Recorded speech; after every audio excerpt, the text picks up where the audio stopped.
Hello, my friend Scott here representing Youth Potential.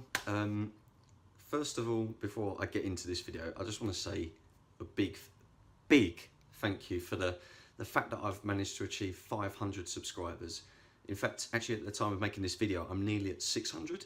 So again, I really appreciate it. It means a lot that you guys watch these videos, and I know there's a few of my videos that have got like much higher viewers than others. But that doesn't bother me. The fact that there's all these people coming in, checking out my material, my content, it means a lot. I don't get to do this stuff as much as I'd like to, but when I do and people check it out and they make the time to put the comments in, it means a lot to me. Okay, that my time's not wasted and it's making a difference, or it's informing people. It's it has some sort of effect. But anyway, let's get on with the video.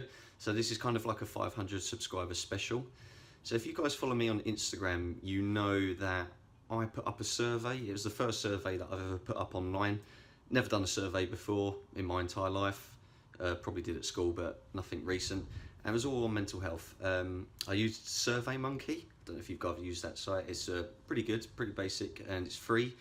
I'm not able to pay for it, unfortunately, so I'm only limited to like 10 questions. So this was just kind of like an experimental thing, but at the same time, I think the results that I've got from this have made me think slightly differently about things, and it's interesting to kind of see like what responses I've had. And this data, some of it, the results that I've got, I kind of half expected, but there's also some that really have kind of shocked me and disheartened me a little bit, actually. So without further ado, I'm going to go on with this. Oh, and for you guys that haven't been following me on Instagram, then it doesn't matter. I'm going to lay out the questions. I'm going to tell you the results. They are just general questions around happiness and mental health. And I think, for the first one, this is my first ever kind of survey. I'm planning on doing more, definitely. I've really enjoyed doing this. As I say, it's interesting to find out what these results are. So anyway, without further ado, I'm just got my little notebook here that's got all the questions on it. So I got 117 responses. I wanted to get to 100 before I actually collected the data and wanted to make this video, because I haven't paid SurveyMonkey for the upgraded profile account, or whatever it's called. I'm only limited to actually viewing the results of the first 100 people that filled it out. But I think 100 people is enough to kind of get an overall view as to kind of fair and accurate data, basically. That's my personal belief. If you disagree with me, that's absolutely fine. Obviously, there are billions of people on the planet. The people that filled this out are people that saw my posts on Instagram. I basically posted it, did hashtag things like mental health, self-harm, suicide, depression, anxiety, and all those kinds of things. There are a lot of people that are already following me that filled it out, and I gained loads of followers through that post. People filled it out. It is completely anonymous. I don't have the names of anyone that filled it out. Obviously, I had loads of people tell me that they had filled it out, so I know some of the people that filled it out, but generally, I'd say at least 75% of the people that filled it out, I don't know who they are. And finally, I didn't limit this to just people that had problems with mental health. I laid it out in the rules, so to speak, that anyone could fill this out, absolutely anyone. But without further ado, let's just get into the results. Okay, so question 1 was, which one of the following activities makes you the happiest? I'm not going to list out all the questions. It was basically things like music, sports, video games, reading, watching TV, movies, going to the gym, exercise, going to work, going to school, college, all these kinds of things. Okay, I think there was about 8 to 10 things that they could have put, and there was an other as well, so if it wasn't listed on there, they could do that. So the highest resulted response was listening to music. 53% of the people that filled out the survey said music was the thing that makes them the happiest out of that.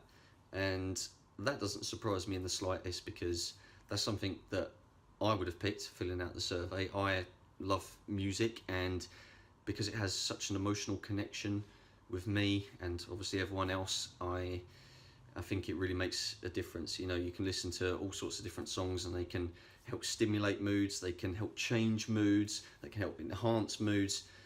So yeah, I think that was, I'm glad to see that that was at the top there. If you guys are watching this and you filled out that survey and you chose other as the answer, I'd like to know in the comments below what that other is, okay?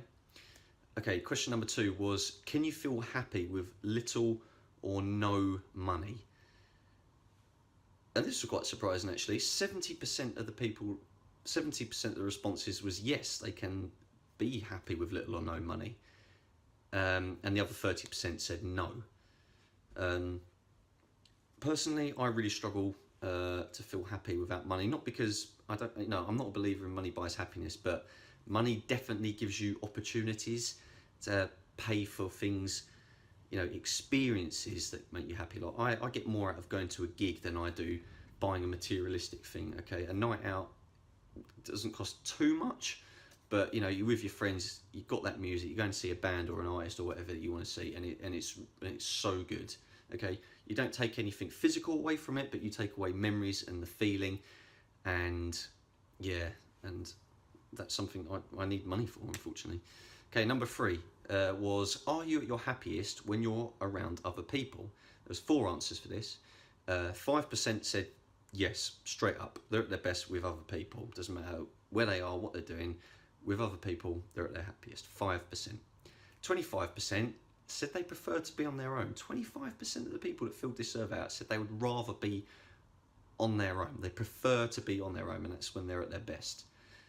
I find that quite interesting. If you answered that, please put in the comments below what goes through your mind. I'm really interested in that, because that was a lot more than I was expecting. 31% of people that responded said they can be happy with or without other people. I think that's kind of definitely, in my opinion, where I want to be. I really struggle to be happy when I'm on my own, if I'm completely honest. And 39% of the people said, yes, I'm at my happiest with other people, but only people that I know. So, yeah, I think that's quite reasonable. Question 4 was, who do you turn to if you feel low? Now, this really caught me by surprise. And I'll explain why. So 5% of the people said their teacher, so school students or whatever. Only 6% of people said that they turn to a mental health professional or a medical professional, such as their GP, counsellor, social worker, etc., etc. 6%. I don't know, because there was many answers. Maybe that wouldn't be their first point of call, which is why maybe it's only 6%. But at the same time, maybe, you know, 94% of people responded don't see a mental health professional or a medical professional on a regular basis. 7% of people said that their first point of call is their family if they feel low. I know from experience, talking to your family when you feel low is difficult, so that doesn't surprise me it's so low. 7% said other. If you answered other, please, again, in the comment below, let me know who that other is. 30% of the people who responded said friends was who they turn to if they feel low. That doesn't surprise me. The fact it's only 30% kind of makes me a little bit concerned, but yeah, friends are the easiest people to turn to if you feel low. But the majority of the answers, 45%, and it was quite shocking, to be honest. And it saddens me that it was so high. The top answer was that 45% of people who responded don't open up to anyone. And I bet every single person that put that button knows that talking is really, really beneficial in terms of recovery and coping with mental health problems. But also, I know it's really hard to open up. You know, if I feel mega anxious or super low, I struggle to open up to pretty much everybody except my CBT therapist. Yeah, you've got to open up, people, absolutely. Number 5, do you make the effort to make others happy if it isn't a detriment to your own happiness? So basically, you know, this was just, I wanted to kind of see how many people put others before themselves. Only 1% said no, I always put myself first. 17% said I try to make others happy as long as it doesn't affect my own happiness. I don't think there's anything particularly selfish about that. I think you do need to look after yourself as much as possible. But 82% said yes, they will make the effort to make others happy, but have no regard for their own happiness at the same time. Okay, question 6. Do you take any antidepressants or mood stabilizing medication? 40% said yes, and 60% said no. And that doesn't surprise me, to be honest. I know there's loads of people out there that are afraid to turn to professional help. There's plenty of people who don't want to be on them. So yeah, I think that's a reasonable response. Question 7. Do you engage in any form of mental health therapy? Only 39% said yes and 61% said no. That's quite alarming, and I'll explain why in the answers to one of the later questions. Number 8, and this was, I think, positively surprising, the response I got for this one. Question 8 was, do you have a life goal or know what you want to do? It was completely split down the middle, 50-50. To be honest, I was expecting a lot more people to say that they didn't know what they wanted to do with their life or what their life goal was. So the fact that, you know, half know what they want to do, that's really good. I'm a big believer in having a life goal to aspire to achieve. It makes a massive difference to your well-being, your mental health, and your just overall happiness. Like I said before, you know, when in my teenage years, when suffering with mental health problems, not knowing what I wanted to do with my life was one of like the big 3 of the things that were really, really like challenging me. So, question 9, and this was a question I really wish I had put at the beginning.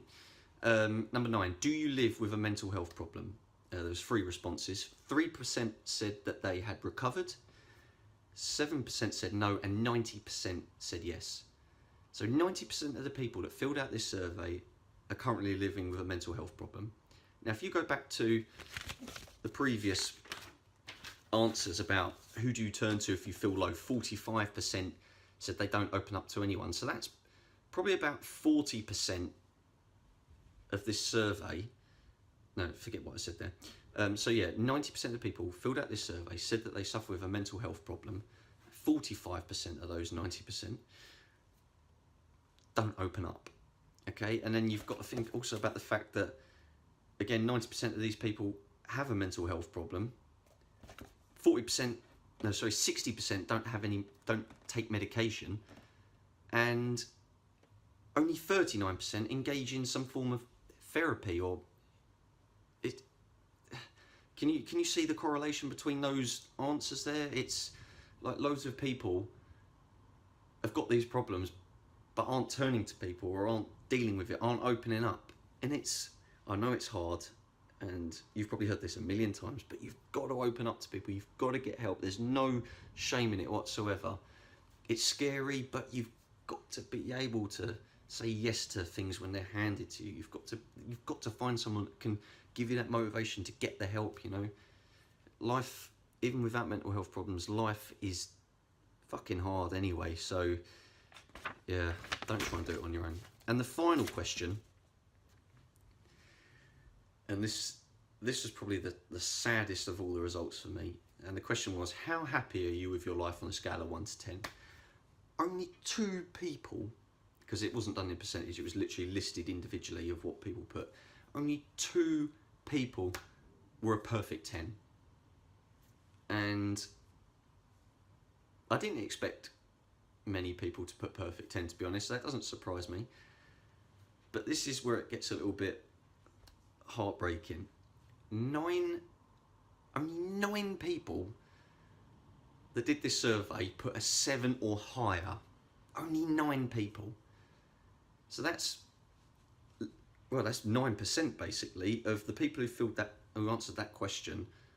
I would say are generally happy with life, or they're okay, they're content. But, and this is even more heartbreaking, 72% basically of the people that answered this question rated their life on a scale of 1 to 10 less than 5. So they're less than the halfway mark. Oh God,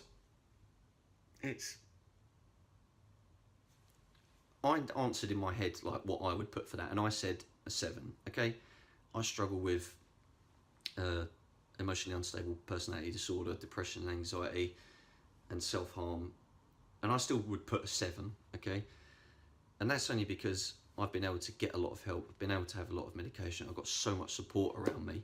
Without any of that, I definitely would put much lower, and I'm grateful, and fucking hell, I'm lucky.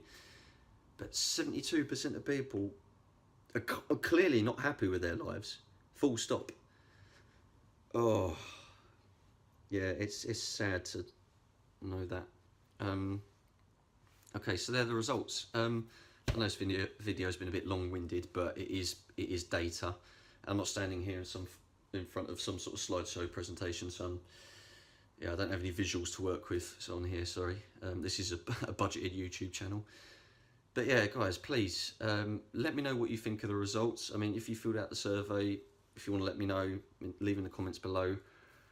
I want to do more surveys, as I said earlier, so please, if you've got any ideas for things that you would like to see in future surveys, again, comments below. If you want to see me cover a particular topic in a video, again, comments below. But to end on a high note, again, guys, I really appreciate the amount of responses that I got for this. That was over the course of 6 weeks, I think, that I had that survey online for. And yeah, it's just good that, you know, even though there are plenty of people that are struggling with mental health out there, people are still making the effort to come in, and we are talking about it a lot more. I know we hear the whole, oh, mental health, we need to talk about it more, it's not spoken about enough. It fucking is, okay? 10 years ago, I would say, yeah, it isn't spoken about enough, okay? 10 years ago, it wasn't. 10 years ago, I was in the deep dark shit as well, and yeah, it wasn't being spoken about enough, but now we're talking about it all the fucking time, okay?